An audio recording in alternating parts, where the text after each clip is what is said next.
Avec près de 250 000 patients, la polyarthrite rhumatoïde est le plus fréquent des rhumatismes inflammatoires. Cette maladie frappe 3 fois plus de femmes que d'hommes. Des patients jeunes, puisqu'elle apparaît le plus souvent entre 35 et 55 ans. Ne vous inquiétez pas, on entend du bruit sur le plateau, c'est dans notre régie que l'on parle.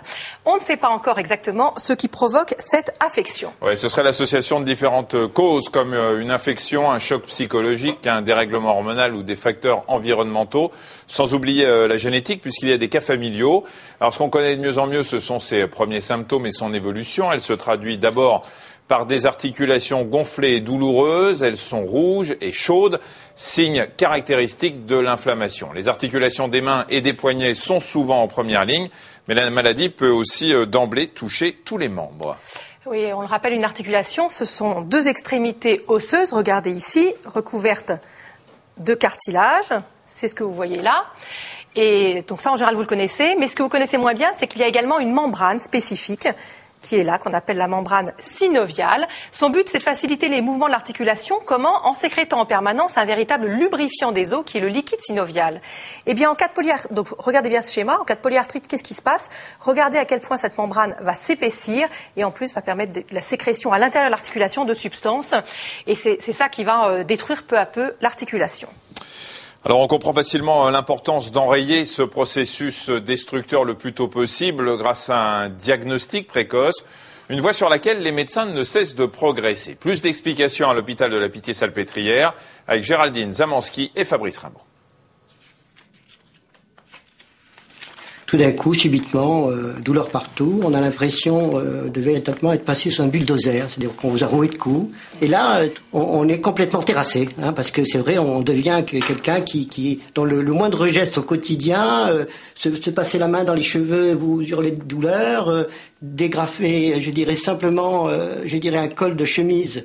Hein, c'est aussi quelque chose, on a l'impression qu'on est en train de vous planter des coups de couteau dans le dos, dans les épaules, parce que vous avez mal partout. C'est assez quand même impressionnant. Ce démarrage brutal de la polyarthrite rhumatoïde fait partie des mystères que les médecins ne s'expliquent toujours pas. On n'a pas d'idée claire sur ce qui provoque la polyarthrite rhumatoïde et ce qui provoque cette maladie de la membrane synoviale. On a l'impression que dans la polyarthrite rhumatoïde, il y a un événement déclenchant, pourquoi pas une infection. L'infection, donc le système immunitaire donc, va s'activer de façon très intense au niveau des articulations. Et puis, pour une raison que l'on ne connaît pas bien, il n'y a pas de régulation. Ça continue à évoluer pour son propre compte contre des éléments de l'organisme qui, normalement, n'ont pas à être agressés par le système immunitaire. Cette inflammation attaque les os et le cartilage. Elle peut provoquer, si l'on ne fait rien, de terribles déformations. Un diagnostic précoce est donc indispensable. L'échographie Doppler permet d'examiner la membrane synoviale qui entoure l'articulation malade. Ici, ces lignes blanches correspondent à l'os.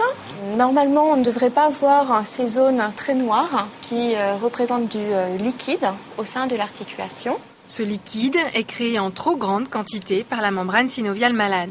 Et d'autre part, on peut voir des petits points rouges qui signent l'existence d'une vascularisation anormale liée à l'inflammation.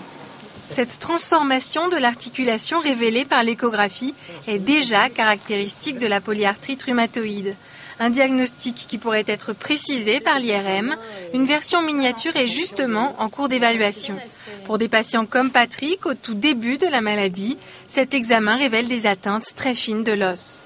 On voit effectivement chez ce patient, en défilant les images, au niveau des articulations donc métacarpophalangènes qui correspondent donc à ces articulations de la main, que ce patient il a des érosions au niveau du 4e doigt et on comprend tout à fait que ces érosions n'aient pas pu être vues en échographie parce qu'elles sont au niveau d'une zone qui est très difficilement accessible au niveau de l'échographie puisque l'échographie ne peut pas venir entre les 2 articulations. Autrement dit, l'IRM apporte un argument supplémentaire pour utiliser d'emblée les traitements de fond capables d'enrayer l'inflammation. Ça affine très rapidement notre diagnostic certain, ce qui nous rassure quand même puisqu'on utilise des traitements qui sont relativement puissants, qui sont ce qu'on appelle immunosuppresseurs, donc qui diminuent les défenses immunitaires, qui ont un certain nombre de risques. Donc tant que le bénéfice est supérieur au risque, tout va bien. Mais si on n'est pas sûr du diagnostic, on le donne à tort chez quelqu'un et qui fait un effet secondaire important, là on a un problème. L'IRM pourrait donc à l'avenir prendre une place croissante dans le diagnostic et le traitement précoce de la polyarthrite rhumatoïde. Voilà, vous avez vu cette petite IRM, il n'y en a que 2 en France. L'utilité est en cours d'évaluation, aussi bien pour le diagnostic de la maladie que pour le suivi des patients. Sachez juste que son prix est 6 fois inférieur aux IRM que vous connaissez, où le corps entier peut être examiné. L'objectif des médecins aujourd'hui, c'est de pouvoir engager le plus tôt possible la meilleure stratégie. Alors on l'a vu dans le reportage, il y a des traitements de fond, c'est-à-dire capables de s'attaquer à l'origine du problème, l'emballement du système immunitaire qui provoque cette inflammation. Le plus ancien, le premier utilisé, est le méthotrexate. Et depuis quelques années, de nouveaux médicaments, les biothérapies, peuvent lui être associés. Alors comme ces traitements mettent du temps à agir, ils sont presque toujours associés à des traitements anti-inflammatoires plus connus, comme la cortisone, pour soulager les patients. Et quand la maladie n'a pas pu être stoppée dans sa progression, la chirurgie permet aussi de corriger une déformation ou de reconstruire une partie de l'articulation lésée. Et puis autre possibilité, si l'articulation est totalement détruite, on peut mettre une prothèse, ce qui améliore souvent la qualité de vie des malades. Mais l'espoir, c'est que les patients dont la maladie est diagnostiquée aujourd'hui n'aient plus besoin de ces traitements, grâce à un traitement justement très précoce. C'est ce que les médecins espèrent pour Cécile, qui est une jeune maman d'une petite fille de 3 ans et demi. Elle a rencontré Géraldine Zamanski et Fabrice Rimbaud. Écoutez-la. Allez, à nous. Il y a 2 ans, Cécile, kiné, est passée de l'autre côté du miroir. Allez. Un matin, j'ai plus pu marcher tellement j'avais mal à un pied. Et je pensais carrément que j'avais une fracture de fatigue. Et puis, j'ai commencé à avoir mal aux mains. Et donc là, ça a été, étant kinésithérapeute, l'élément que je ne pouvais pas supporter. Et du jour au lendemain, j'ai trouvé ça finalement insupportable. Donc j'ai été voir mon généraliste, qui a directement embrayé sur une consultation de rhumatologie, en fait. Et globalement, en février, le diagnostic était posé de polyarthrite rhumatoïde. À partir du moment où le diagnostic a été posé, j'ai eu tout de suite un traitement de fond, qui est d'abord le traitement de fond classique